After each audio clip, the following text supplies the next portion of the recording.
of the United States is f***ing lying!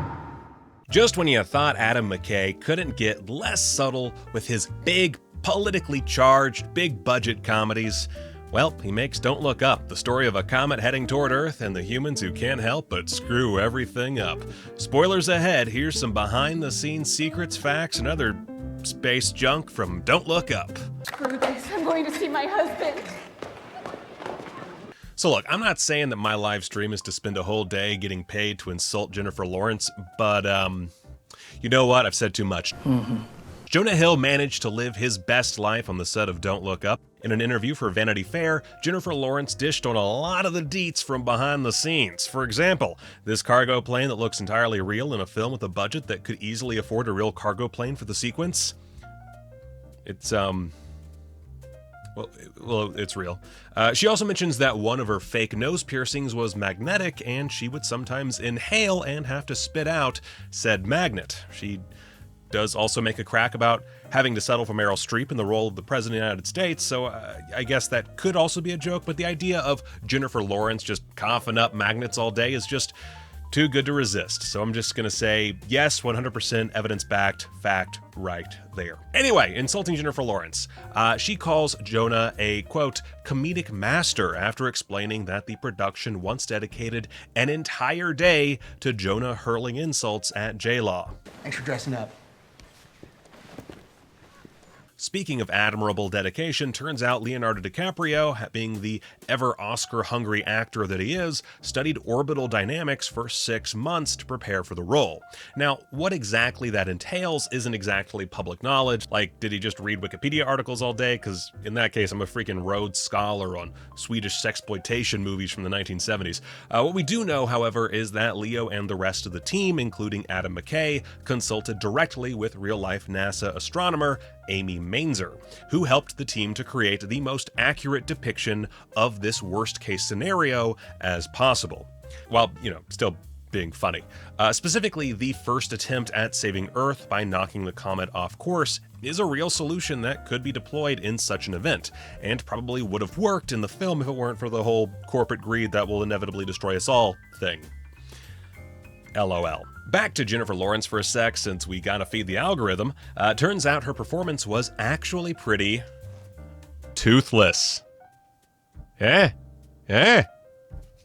Early on in production, Lawrence wound up breaking and losing a veneer while eating a sucker, something that normally wouldn't be that big of a deal except for, intense COVID protocols. So thanks to the magic of working on a big budget movie being bankrolled by Netflix, her tooth was simply CGI'd over in the finished film. Speaking of hilarious imagery, probably the most LOL what moment of the entire film comes mid-credits, in a scene where the rich and connected have escaped the destruction of Earth in a spaceship courtesy of Apple, Amazon, Facebook, whatever corporate monopoly, stand-in Bash, headed by the always perfect Mark Rylance, who plays Peter Isherwell, who essentially dooms us all in one of the film's many super on-the-nose moments. Now, the final moment of pure delectable failure comes thousands of years after the end of civilization, when a percentage of the ship's pods make it to an Earth-like planet.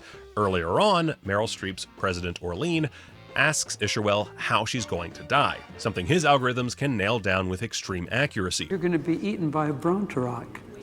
We don't know what it means. Upon landing on the planet, President Orlean attempts to pet a beautiful alien creature and is promptly killed. While the scene itself was developed by Adam McKay, the concept of Bash knowing how people will die came about from improv during the Bash control room scene, prompted by McKay. Streep decided on, I want to know how I'm gonna die, and after a few takes, they settled on the eaten by a Bronteroc moment. McKay loved it so much that he decided to scrap the original mid-credits scene, which would have had the pod with all the workers on it explode, leaving the billionaires on a foreign planet without anyone to build their homes for them. They would then start offering billions of dollars to whoever could build each of them a house, but of course, they're all billionaires, something that has no value anymore at that.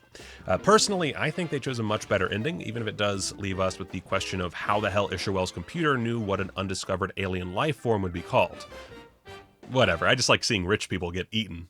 If you really want to go all in on your love of behind-the-scenes details for this one Netflix movie, there is a podcast series currently being published called The Last Movie Ever Made. I'm just going to be straight with you here. I listened to about 2/3 of the first episode before bailing. It's probably up someone's alley, I'm sure, but it kind of comes off as a mockery of modern documentary-style podcasts like Serial and all the podcasts that mimicked Serial. That said, it's only going to be 6 parts, and it does feature tons of audio directly from the set. We learn about Adam McKay's lifelong struggles with a condition called essential tremor, how Tyler Perry was brought on despite his general distrust of other productions after creating his own insulated filming environment in Atlanta in response to COVID, and in turn, all about how the Don't Look Up production ensured that its cast and crew remained as isolated as possible during filming. Which, no easy feat, since that meant locking down over 600 people in Boston in 2020 and into 2021. All that and presumably more as the podcast continues through February 4th. Anyway, back to those good algorithm-boosting entries. Ariana Grande, a singer whose name I know and whose music I'm sure has entered my old man ears at some point, is... Why don't you mind your own business, you old She is given a handful of memorable outfits during her relatively short appearance in Don't Look Up, including this number, which was apparently a fire hazard.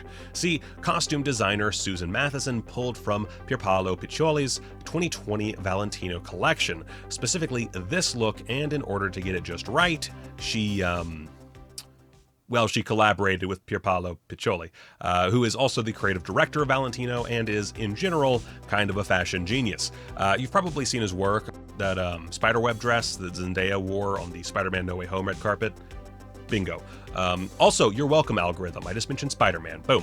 Anyway, the production wanted to set off pyrotechnics around Ariana Grande during this scene. However, they had to adjust their plans when told that the extremely flammable feathers could not, in fact, be fireproofed, because that would involve liquid and their feathers. Oh, also, Jennifer Lawrence got high on set for a scene in which she was high, an act that, as any stoner might tell you, is not a good idea. But she did it anyway, and according to Jennifer High AF Lawrence, the cast and crew kept messing with her because she was stoned. Although, I gotta say, speaking from perhaps too much experience, maybe you were just being paranoid, Jayla. After all, that is a direct result of getting stoned. How often can I say hi before the algorithm turns on me? I'm assuming it's fine. I was specifically told to talk about this point, but it's after she says she's going to get high in a scene with Meryl Streep in which she has no dialogue and had already confirmed with McKay that she wouldn't be asked to improv. Which, smart. And living the American dream. Getting paid a shitload of money to hang out with Meryl Streep while blazed out of your mind. God bless America. Okay, 3 more quick fun ones. You know that moment where Leo is going totally ham on live television and it feels a hell of a lot like the I'm Mad as Hell speech from Network? I'm as mad as hell, and I'm not gonna take this anymore! Well, apparently that's because Leo asked for that speech to be added specifically because he wanted to ape that rad teardown of the big media classic. Which, by the way, if you haven't watched Sidney Lumet's Network, just get on it, because it's mad fire, yo. Is this hip enough to recommend a 1976 movie to presumably teenagers? No? They just want me to magically transform into Ryan George and then start talking to myself? Cool. Well, anyway, apparently Leo worked with McKay to rewrite that scene 15 times for maximum effect so that it would not only be properly fire and brimstone, but give the film even more comedic potential. I'd say that that's properly met when the film cuts mid-speech to Leo in the back of a government car with a bag on his head. Also worth noting, this wasn't originally a Netflix movie. See, despite the obvious parallels to society's handling of the pandemic, Don't Look Up was originally written pre-pandemic as a commentary on humanity's environmental woes and how politics can blind us to things like climate change.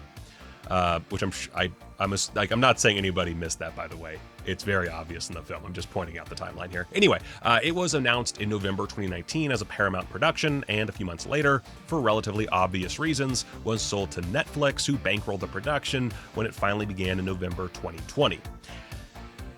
And finally, gotta mention my personal favorite detail, Bash phones. Or should I say, hydrogen phones. See, when it came to the fictional product within the film, the props department didn't build their own or rebrand some Apple products.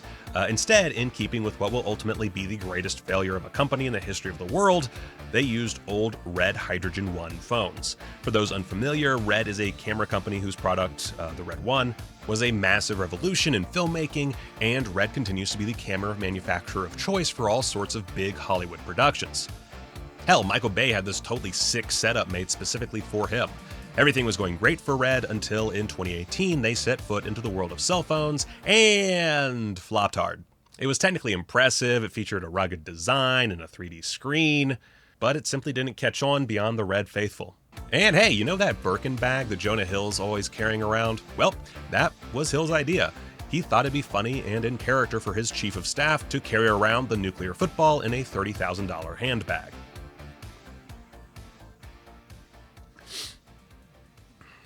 I wish a comet would hit me.